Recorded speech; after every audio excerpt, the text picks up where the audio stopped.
Olá, tudo bem com você? Graça e paz. Hoje eu vou continuar meditando no livro dos Atos dos Apóstolos. Este livro ele foi escrito pelo médico amado Dr. Lucas. Ele que escreveu o evangelho que leva o seu nome e também ele escreveu os Atos dos Apóstolos. Impressionante que ele coloca o título desse livro é Atos dos Apóstolos, mas na verdade o livro de Atos ele cita o nome dos apóstolos somente de todos eles, somente no capítulo 1, no versículo 13.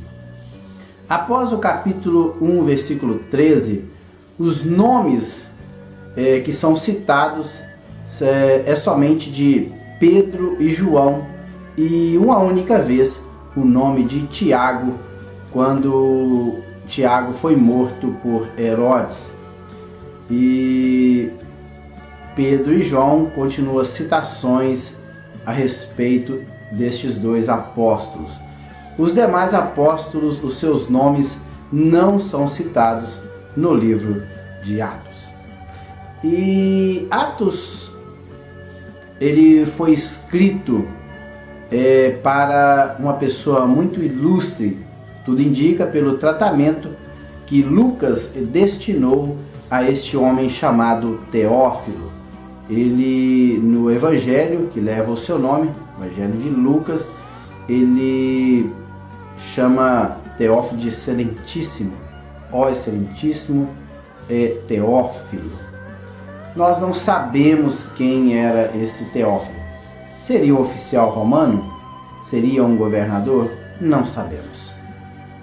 A Bíblia ela se cala com relação a esta pessoa. Mas o fato é que Lucas ele escreveu tanto o Evangelho como o livro de Atos. Ele escreveu para esta pessoa. E hoje eu vou dar continuidade ao versículo 13, eu já meditei até o versículo 12. E o versículo 13, após a ascensão de Jesus, aqui diz que quando chegaram, subiram ao aposento onde estavam hospedados. Achavam-se presentes Pedro, João, Tiago e André, Filipe, Tomé, Bartolomeu e Mateus, Tiago, filho de Alfeu, Simão, o Zelote e Judas, filho de Tiago. Então, por que fala que onde eles estavam hospedados? Possivelmente os discípulos ou os apóstolos, a maioria deles eram da região da Galileia e eles vieram para a festa da Páscoa. Talvez eles tivessem ficado hospedados em algum lugar. Por isso que fala aqui que onde eles estavam hospedados. E diz aqui no versículo 14 que todos eles se reuniam sempre em oração com as mulheres, inclusive Maria, a mãe de Jesus, e com ele e com os irmãos dele. Esses aqui são os irmãos de Jesus. Provavelmente após a morte de Jesus, alguns dos seus irmãos reconheceram que Jesus, de fato, ele era o Messias. E estava ali também a sua mãe e outras mulheres. Eles estavam em oração. Vejam bem que sempre os apóstolos, os discípulos de Jesus, sempre eles estavam em oração. A oração ela é imprescindível na vida do cristão. A oração é o diálogo de um homem para com Deus.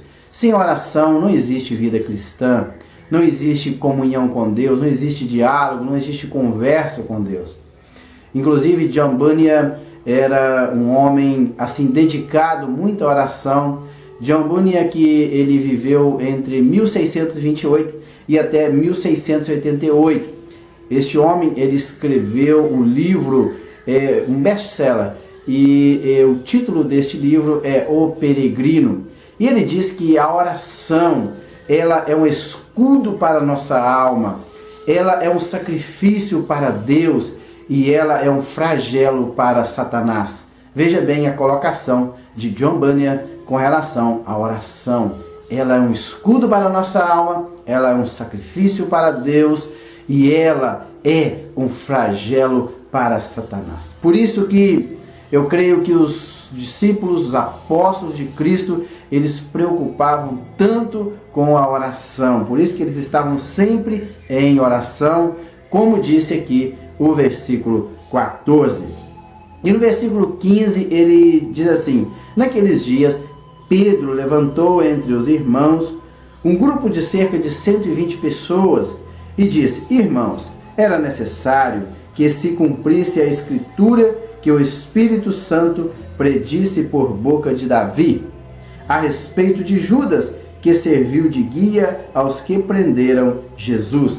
Ele foi contado como um dos nossos e teve participação neste ministério. Que ministério é este? O ministério apostólico. Judas, ele teve participação no ministério apostólico, mas que no finalzinho ele preferiu trair Jesus, entregá-lo aos judeus, e automaticamente os judeus o entregaram Jesus às autoridades romanas, o qual foi morto na cruz do Calvário. E ele fala que Davi, Pedro, provavelmente profundo conhecedor da Torá, da lei e os profetas, ele sabia de algo que se cumpriu na vida de Judas. E ele cita aqui, porque prosseguindo Pedro, está escrito no livro de Salmos, ele diz: fique deserto o seu lugar, e não haja ninguém que nele habite, e ainda que outro ocupe o seu lugar. Então, que outra pessoa ocupe o lugar de Judas. E ele cita aqui duas passagens nos Salmos. O primeiro aqui, fique deserto o seu lugar, está em Salmos 69, versículo 25. E o último, que outro ocupe o seu lugar, está em Salmos 109, versículo 8. Portanto, é necessário que escolhamos um dos homens que estiveram conosco durante todo o tempo em que o Senhor Jesus viveu entre nós, desde o batismo de João até o dia em que Jesus foi elevado dentre nós às alturas. Então, Pedro, ele diz que, olha, é necessário que nós escolhamos alguém que tenha convivido com Jesus, que tenha participado do ministério de Jesus. Desde o dia em que ele foi batizado por João Batista ali no Jordão, esta pessoa tenha andado com Cristo durante todo esse período até o dia da sua morte. É necessário que essa pessoa seja uma testemunha daquilo que Cristo realizou. Então veja bem que não eram somente os 12 que andavam com Jesus. Tinham outras pessoas que não faziam parte do colégio apostólico, mas que eram seguidores de Cristo. E ele continua ainda: é preciso que um deles seja conosco, testemunha de sua ressurreição. Então, mais importante ainda é que esta pessoa que fosse escolhida para ocupar o lugar de Judas, ele fosse uma testemunha da ressurreição de Cristo Jesus. Então indicaram dois homens, José, chamado Barsabás, também conhecido como Justo, e Matias. Depois, olha só a importância da oração no ministério de Cristo, no ministério de alguém que está com o intuito de entrar nos céus, ou o intuito de dirigir uma igreja. Ele tem que estar sempre em oração. Portanto, aqueles homens ali, eles oraram. Depois que eles oraram, e eles fizeram uma pequena oração: Senhor, Tu conheces o coração de todos. Mostra-nos qual destes dois tem escolhido para assumir este ministério apostólico que Judas abandonou, indo para o lugar que lhe era devido. Então tiraram sortes, e a sorte caiu sobre Matias. Assim ele foi acrescentado aos 11 apóstolos. Então agora estava completando o colégio apostólico. Estava completado ali o número dos 12. Isso justamente para que se cumprisse o que está escrito lá em Lucas capítulo 22, versículo 30, que os 12 sentarão em 12 tronos para julgar as 12 tribos de Israel. Então veja bem que até nisso Jesus, após sua partida, ele teve cuidado de direcionar os seus 11 apóstolos para escolher um novo homem para ocupar o lugar de Judas e que o colégio apostólico pudesse ficar completo logo agora no início da igreja, antes aqui do dia de Pentecostes. Ficaria completo para quê? Para que se cumprisse o que Jesus tinha dito lá em Lucas 22, 30, que estes 12 homens, eles sentariam no futuro, no reino de Cristo, quando ele vier buscar o seu povo. Esses 12, eles sentariam em 12 tronos para julgar as 12 tribos de Israel. Porque Judas não fazia mais parte deste grupo de homens que compunha o colégio apostólico. Então estava faltando um homem, e agora ele estava completo, justamente para cumprir o que Jesus tinha dito na sua palavra.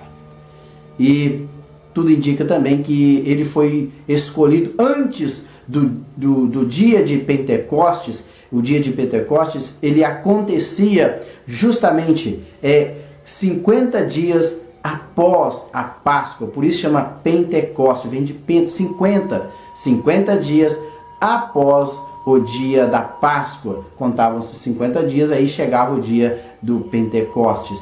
E eles foram escolhidos justamente antes do período do Pentecostes, para que nesse dia, quando eles recebessem a virtude do Espírito Santo e eles falaram em outras línguas, e com certeza esses 12, eles testemunharam a todas as tribos que estivessem ali em Israel. Por isso, Deus ele tem um cuidado todo especial para que sua palavra ela se cumpra na íntegra. Que Deus em Cristo o abençoe. Na próxima oportunidade, eu estarei meditando no capítulo 2 do livro dos Atos dos Apóstolos. Até lá, fique com Deus.